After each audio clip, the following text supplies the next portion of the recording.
Welcome to Sports. I'm Baron Tony Aranta. Nigeria Super Falcons are expected to leave for Namibia next week, just 4 days to the commencement of the 2014 African Women's Championship, starting on October the 11th. Earlier this week, team coach Edwin Okon released his final squad, dominated by players from the league champions Rivers Angels. The Super Falcons will be seeking redemption in the Windhoek after they finished fourth in the last edition, their worst finish in the history of the African Women's Championship. The six-time champions are in Group A, along with hosts Namibia, debutantes Zambia, and Cote d'Ivoire. It will also serve as qualification for the FIFA Women's World Cup to be held in Canada from June the 6th through to July the 5th, 2015. Nigeria is the only African team to have played in all 5 Women's World Cup tournaments since 1991. And elsewhere, a Spanish judge has ruled that Barcelona and Argentina star Lionel Messi are to face a court trial for alleged tax evasion. The judge rejected a prosecution recommendation to drop the charges on the grounds that the player's father was responsible for his finances. Messi and his father, George, are accused of defrauding the authorities of more than 4 million euros. He's alleged that they withheld the money between 2007 and 2009. The income related to Messi's image rights, including contracts with Banco Sabadell, Danone, Adidas, Pepsi-Cola, Procter & Gamble, and the Kuwaiti food company, Seven. The pair, who deny wrongdoing, have 5 days to appeal against the ruling. And over in England, Arsenal manager Arsene Wenger has confirmed that injured midfielder Aaron Ramsey will be out of action for about 4 weeks.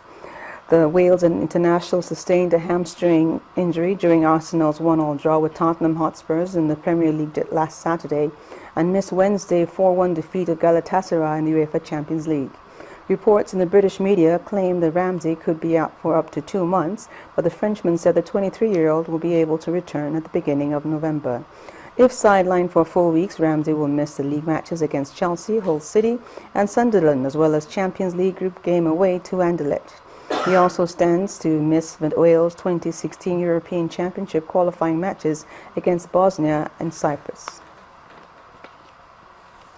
Tennis now, and Slovakia's Martin Tinzin produced an inspired performance to knock out Rafael Nadal out of the China Open in 3 sets, 6-7, 6-4, 6-3, and reached the semifinals. World number 2 Nadal, who beat his opponent in the opening round in Wimbledon earlier this year, was playing in his third competition singles match following a 2-month layoff due to a right wrist injury, and fatigue seemed to finally catch up with him. The Spaniard is still far from his world-beating best, and the big-hitting qualifier produced some scintillating power tennis to grind out a famous win in 2 hours and 36 minutes of action.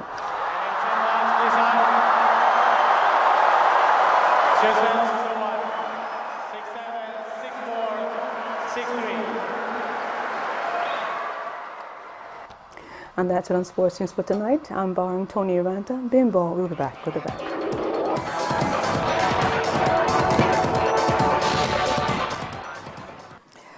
On the foreign scene, a video purporting to show the beheading of British hostage Alan Henning has been released by Islamic State militants.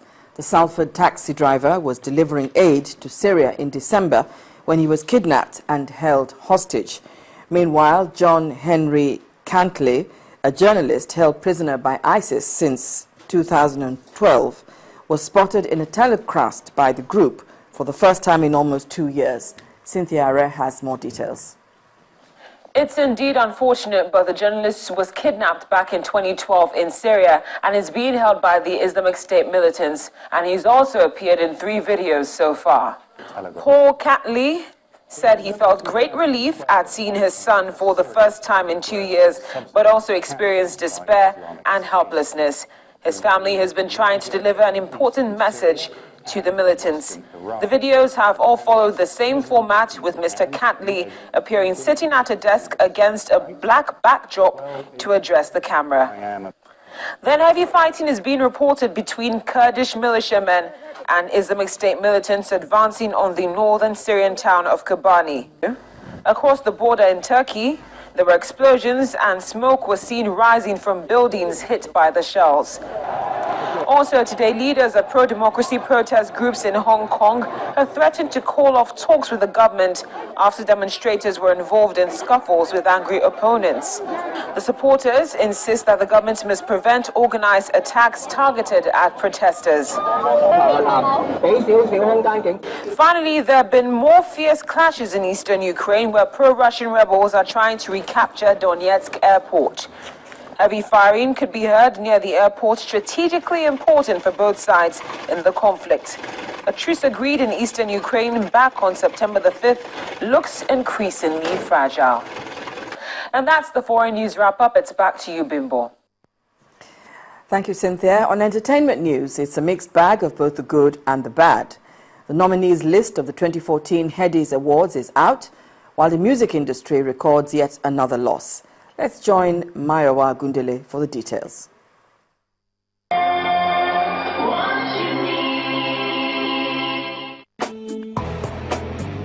On entertainment news tonight, more and more actors are reacting to the increase in the number of entertainers declaring their interest in running for political offices.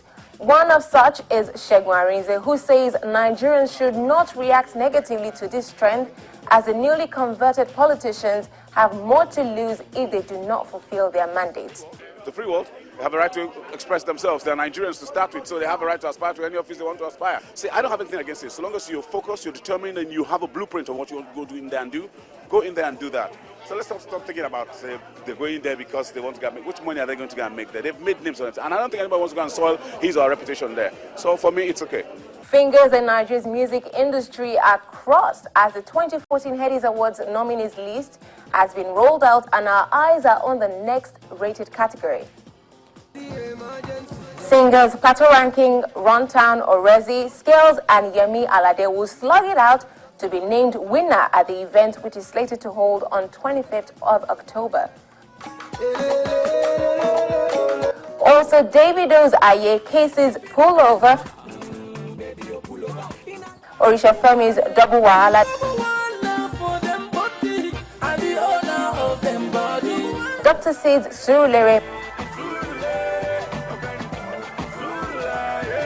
Mavin's Jorobuchi, and Yemi Alade's Johnny are up for Song of the Year. A special recognition for excellence and outstanding impact to the entertainment industry award will also be given to Sir Victor Uwaifo.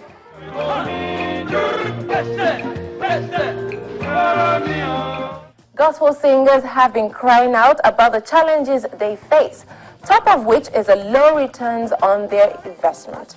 In a recent chat with Entertainment News, singer Ebitayo Jeje said the Christian community supports secular artists more than gospel artists.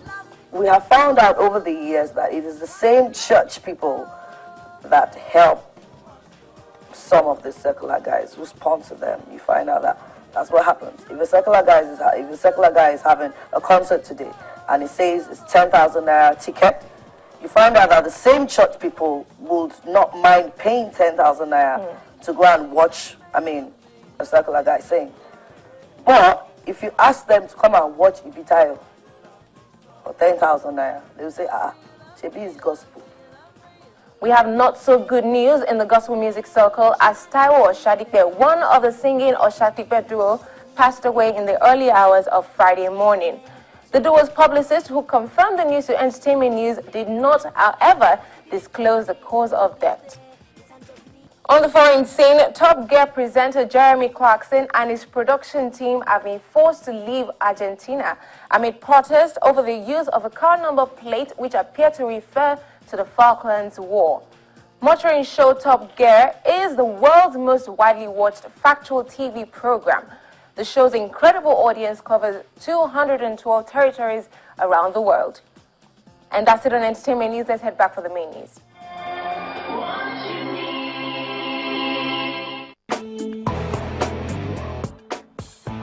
And the main news again. Senate President David Mark and APC national leader Bola Tinubu have visited former President Olusegun Obasanjo. And that brings us to the end of the news at 10 tonight. Thank you so much for watching.